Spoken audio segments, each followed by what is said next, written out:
everybody. How was the weekend? Yes, Charles. Are you going to fire us? I understand why you would think that, but I don't think you have to ask that every time we have one of these conference calls. Yeah, but are you? No. Okay. Season 2 of Chicago Badge is going to go on as usual. Yes, Betty. How? Right now, the actors are being sent to the state of the art inflatable mini green screen studios. Something like that. It's not our concern. I'm also opening the floor to pitches for more topical storylines. James, I didn't raise my hand. I'm still asking for a story idea. One of the detectives gets. No. Okay. Anyone else? What if there's a guy who's deliberately infecting people, like he's sneezing in their faces or something? How does he do that? I don't know. Crazy food delivery guy. I like it. Betty, write that. All right then. Any more ideas before we move on? Okay, everyone. We're going to start breaking the episode down in a bit. But as you can see, we once again have Morton from the network with some marching orders. We don't call them that. What do you call them? Talking points? Notes? Just notes. Okay, go ahead. Okay, thanks. Okay. First thing, just want to tell everyone that we're very happy with Chicago Badge. It's got a lot of critical buzz, and we just couldn't be happier with it. Where's Bruce? He's been let go. All right then. The second thing, and this is very important, we do not want you to change anything at all. Okay? Stop worrying. You all look so worried. This is how we always look. We're writers. May I continue? Please. Okay. Okay. I'm going to need everyone to write these down. Here are the product placements for the episode coming up, which is 204. 204. Got it. Now, these are just ones for this episode and only this episode. Pepsi Cola. Make sure that when someone says it, it's got to be just like that.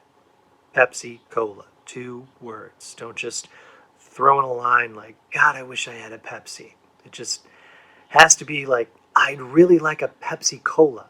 That's very important this week for some reason. How many references should we have? Definitely one spoken line, definitely one visual reference. You don't need to tie it into the plot or anything. One line, one graphic. Got it. Make sure it's someone drinking it as the visual reference. Don't just have it be some guy leaning on a billboard. Does it matter if it's a cop or a criminal? For the line, it should be a cop. For someone drinking it, doesn't matter. You know what? Make it a criminal drinking it. That shows that everyone likes Pepsi. I mean Pepsi Cola. You got me. Okay. HE5 has a new phone called Stratosphere. Who's HE5? They make phones. This one you're going to need to tie it into the plot somehow. Make sure it's the cops using it. Like this phone has to aid in saving the day somehow. Charles, can you Google that? Bing that. Shit, right. Bing that. I mean, use whatever. Just keep in the habit of saying Bing. Still? Yeah, still. They have a contract for the whole season. Anyway, the phone. Anyway, the phone. It does a bunch of new stuff that phones don't normally do, and you guys need to incorporate 3 of them. 3 of them.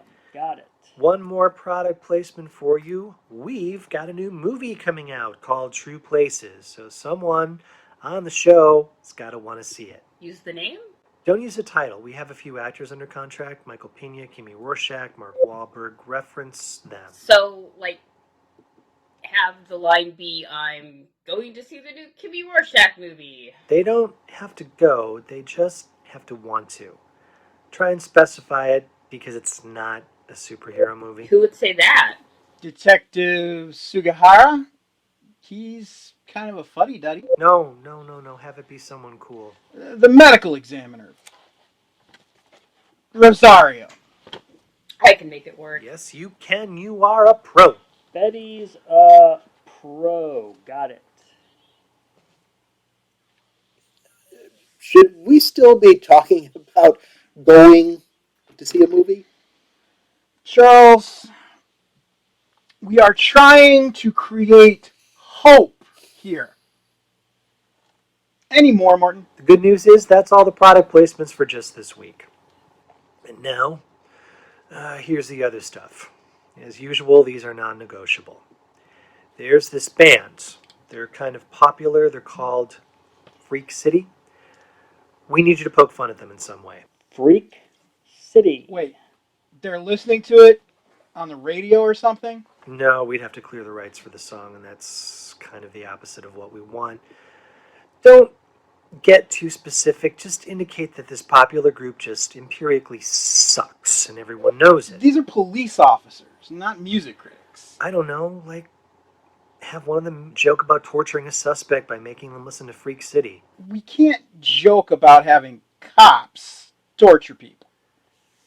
Then have a guy get shot and say, well, better than listening to Freak City. Something like that. Jeez. What did Freak City do? No idea. But whatever it is, no one in this room do it. Okay, last thing is you gotta slip in a reference to hashtag colon abuse. What is that? Bing it, I have no idea. Google Bing that. Bing that. Got it. Who's the head writer on this episode? Charles. Make it Betty. Okay. Okay, guys, again, great job. I'll let you get to it. I'll see you next week. Okay, kids. Let's make some art.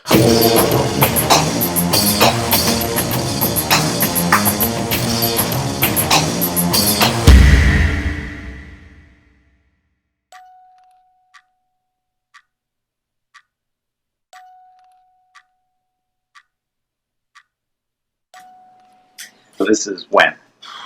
This would be, I know this is the 90s, like the late 90s, whenever we did that movie. No, you were talking about potentially guessing. Yeah, that's it. I just looked it up, 1999. That sounds right. Yeah, so that movie is probably the last time you would have seen us together. And that was before YouTube, so there's nothing else out there of Silver and Craig.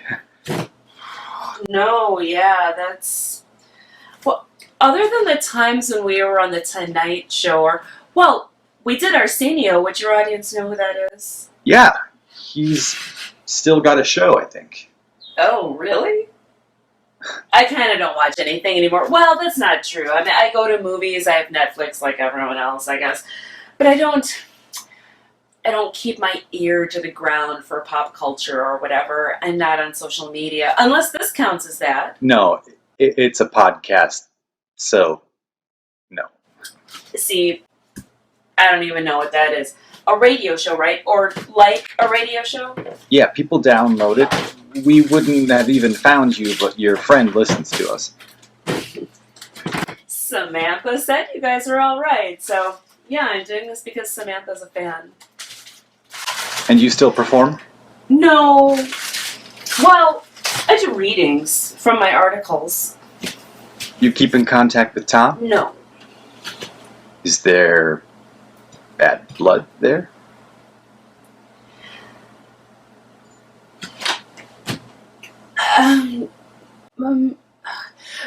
More like bad history. I haven't spoken to or seen Thomas in... The last time we saw each other, everyone was still excited to see a Star Wars movie. They were excited again. For a while, actually. Oh, they're making those again? Yeah, they just finished... I'm kidding. I know we're still making Star Wars movies. So, yeah, I haven't had any contact since 1999. Hey, this isn't going to be one of those prank things, is it? Like with Sonny and Cher on Letterman, where you bring him out and guilt us into performing together, is it? No. He wouldn't return our calls. Really? He too big a deal to do your show? Kinda. Yeah, he's been in a bunch of movies. I guess he's worth a lot now. So were you two like a couple? Never, actually. People thought that, but yeah, probably because we do that awkward kiss sketch. You ever see that one? Yeah, that's the one about the first date, right? Right, because it's a legal requirement for every girl-boy comedy team to do a first date sketch, and that was ours. Well, that's the one that ends with a long, awkward kiss at the end. It's so great. Yeah, my nose going into his eye was always a good, solid. We're pretty much guaranteed to laugh with that. The story with that, I'm sorry, we're jumping all over the place. You were asking if we were a couple. No, keep going. I'll kick us back on track when we need to be. Tell the story of that sketch. Okay. So Thomas tells me that for the publicity, he wants to break the record for longest onstage kiss. Now, I'm not an idiot. I know him, and I figured this is just him wanting to finally kiss me. So, you had never? Oh. We had sex a couple of times, but we never kissed. And that's another exclusive for you and the kids. What? Yeah, but...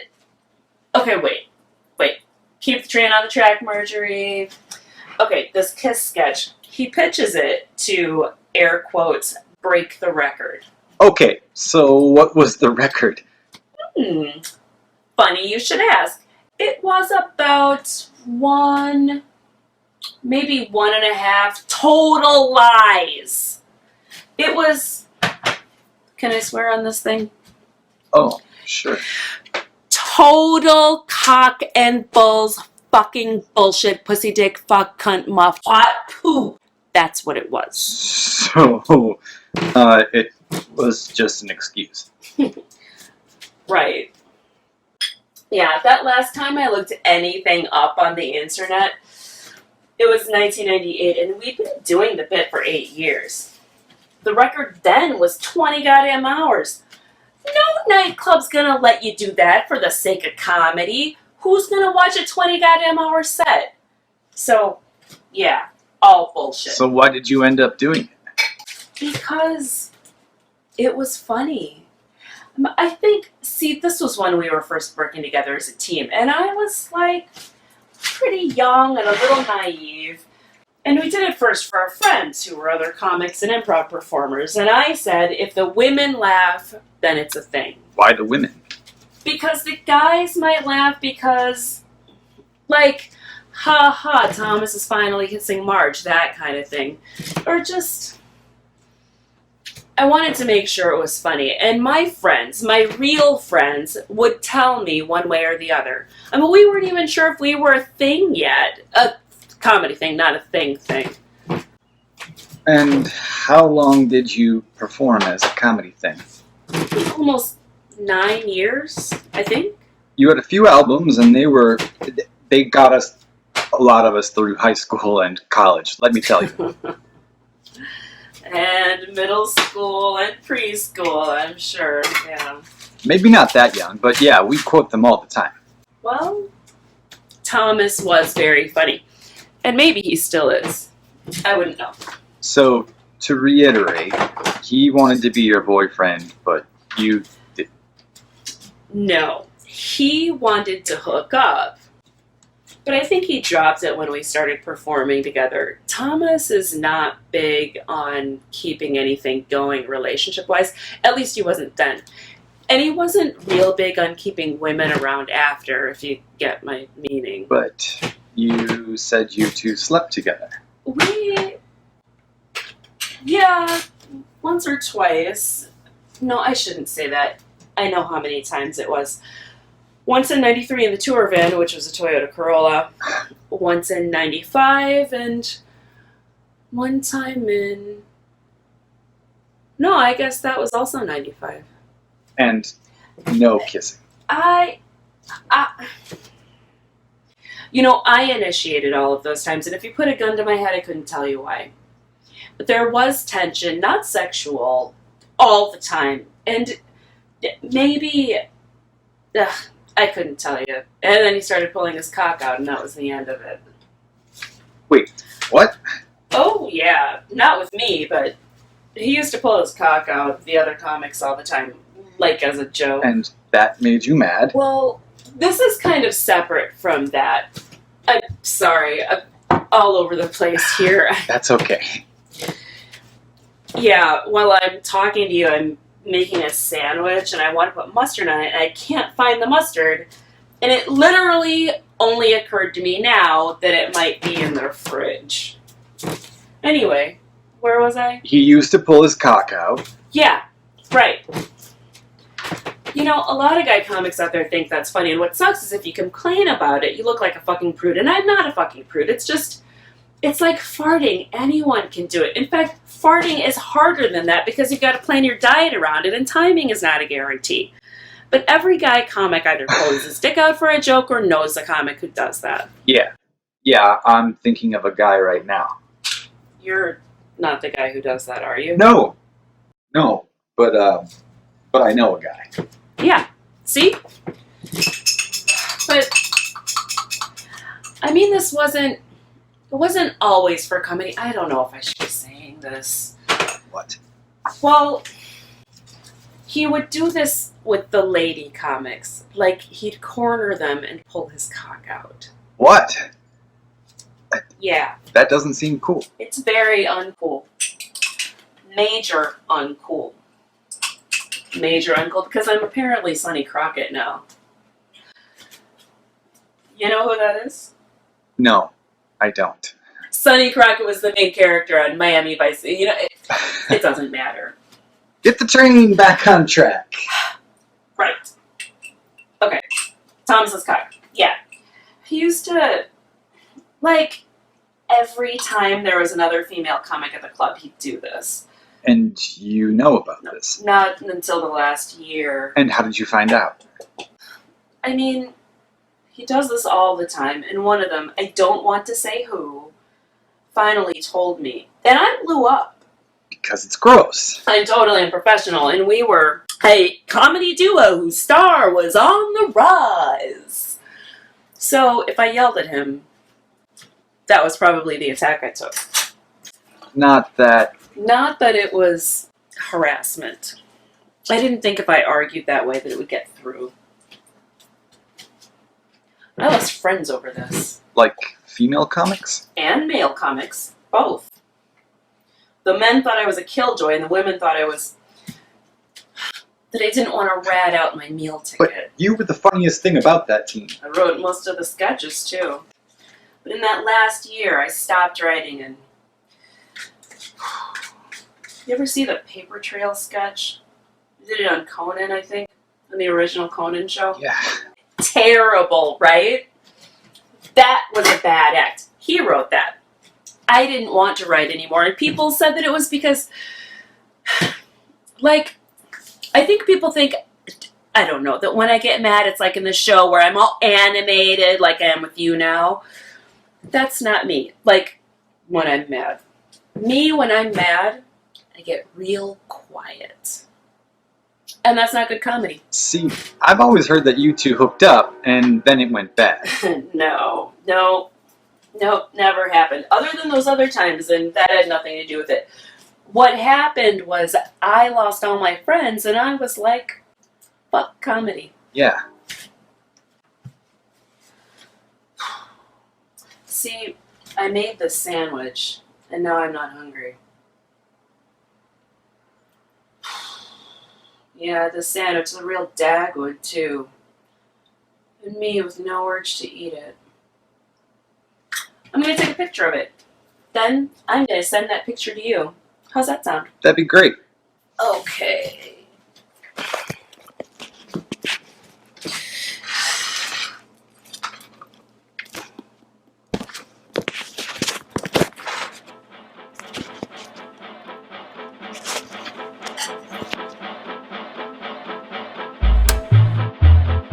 That looks great. Where should I send this?